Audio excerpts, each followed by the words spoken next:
Getting to know you, getting to know all about you, getting to like you, and I hope you like me. Getting to know. Hello, and let's welcome our new Secretary of BDF, John. Thank you, John, for being here. It's a pleasure to be here. It's nice to be here today. It got me out from Zoom calls. Yes, and seeing people now, legally we can meet. Absolutely, absolutely. So just in a few words, tell me your feeling, how you feel being secretary now. You have very, very important job here. Yeah, it's an important role in the BDF, and I'm quite honoured to be asked to do the job. Because if you look at the list of people who've done the job before, there's quite some notable names, and I think when I joined the BDF and I looked around the committee, I reckon I was being judged by every one of those people sitting around the table sometime in my dancing career. But no, it's a great one. It's a great one. Did your wife think the same? Because honestly, she might see you less a little bit. I think she might be glad not to see me. I mean, to be perfectly honest, during sort of lockdown and people working from home, it's been a bit of a nightmare, absolute nightmare. You know. And everything, as you know, is all done by Zoom. We've had, well, as the BDF meetings are done, you know, by Zoom. So I think even the person that invented Zoom said he's fed up with Zoom meetings now. So. Really? That's interesting.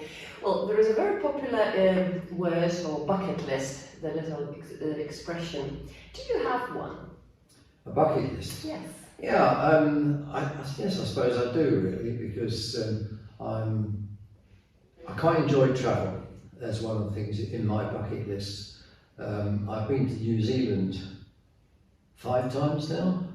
And when I went to New Zealand, I climbed Mount Aspiring and Mount French.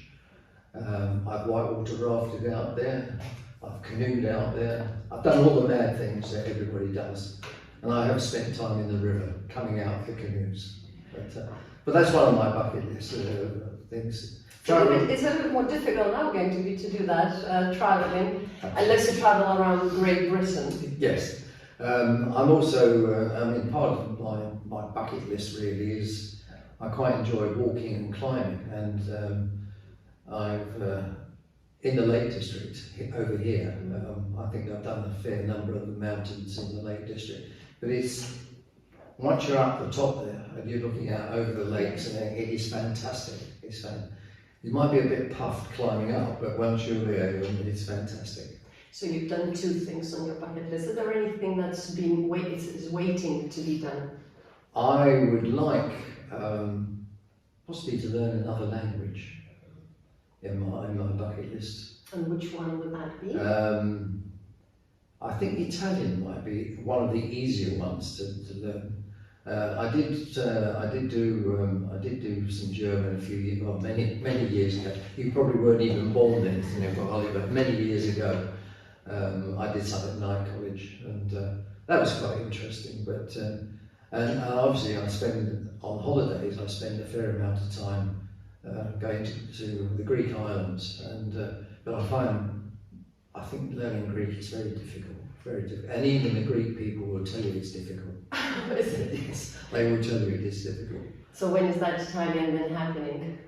To Greece? No, Italian language. Oh, Italian, no. When are you going to? Well, hopefully, if this lockdown goes on much longer, I think I might even just start. But probably within the next, say, 6 months or so, have a go at it and see what happens. Right, and then you can go to Italy, travel to Italy, and explore Italy with your Italian language.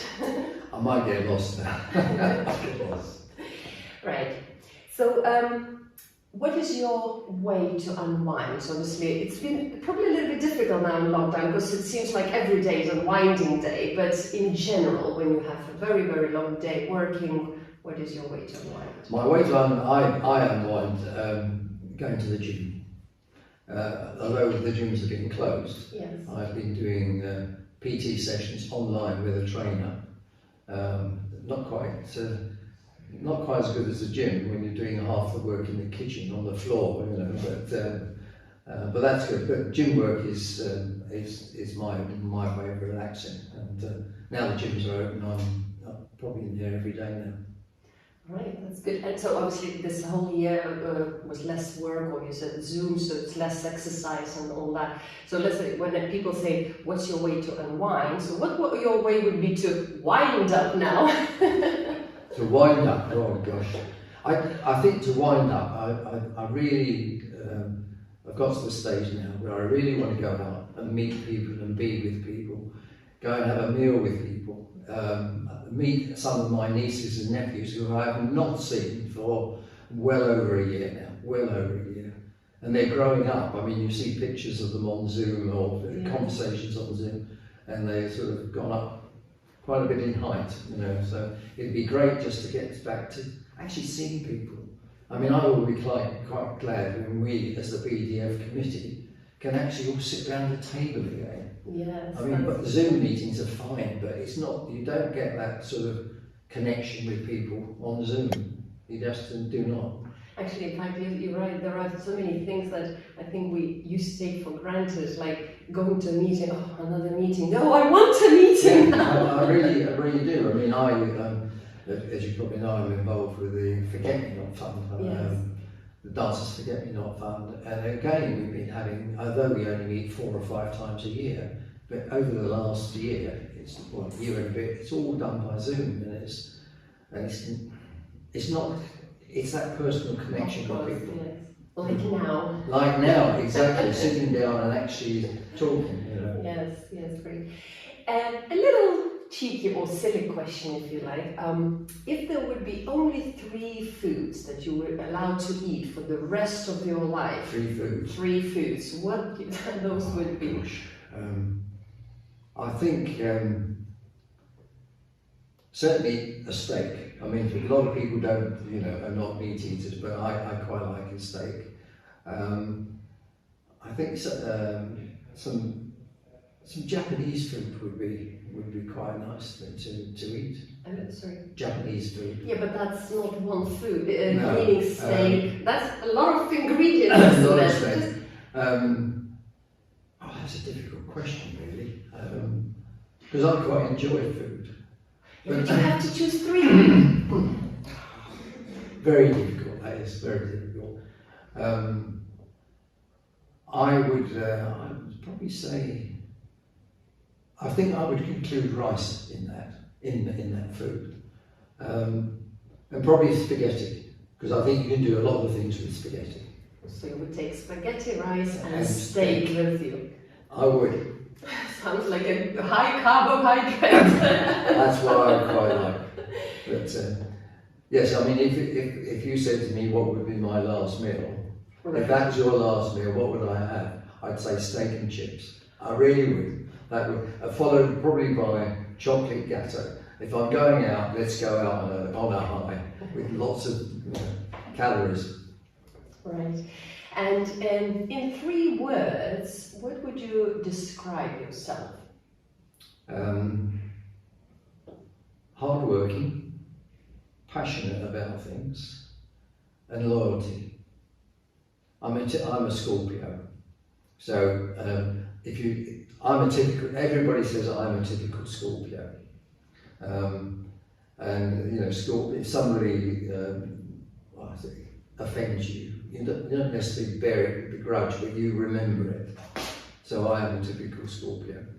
Do you think the men Scorpios are different from women Scorpios? Because I'm a Scorpio too. Yeah, I know you're a Scorpio. Yes, I think men are different from women. I think women Scorpios, I think probably have a slightly softer side to men. That's what I've found over the years. So I didn't realise you're Scorpio, so you didn't seem like one. Oh, you're too soft for Scorpio. Oh, thank you very much.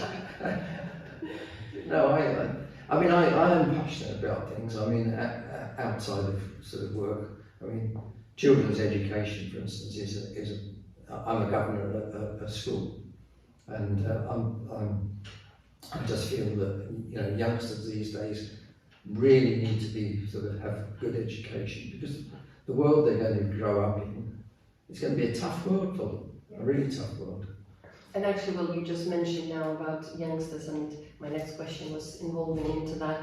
What a little advice, quick advice you could give to youngsters now, how they should sort of embrace world as in we're stepping out back and from lockdown? I would honestly say, you know, and I've said this to you know, youngsters at school, is to actually enjoy their young life, their education, and learn as much as they can during their young lives, because as they move through schools, they're, you know, from infants to juniors to senior school, and then hopefully on to university, what they learn at their young age is very important for them, very important.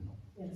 Well, I think to this note, boys and girls, that was great advice to you. Education is really important and no one could disagree with that. So thank you, John, our new secretary of the BDF, and see you till the next interview. Thank you very much, I really enjoyed it. Thank you very much. You're welcome. Right, slate and chips. Getting to know you, getting to know all about you, getting to like you, and I hope you like me.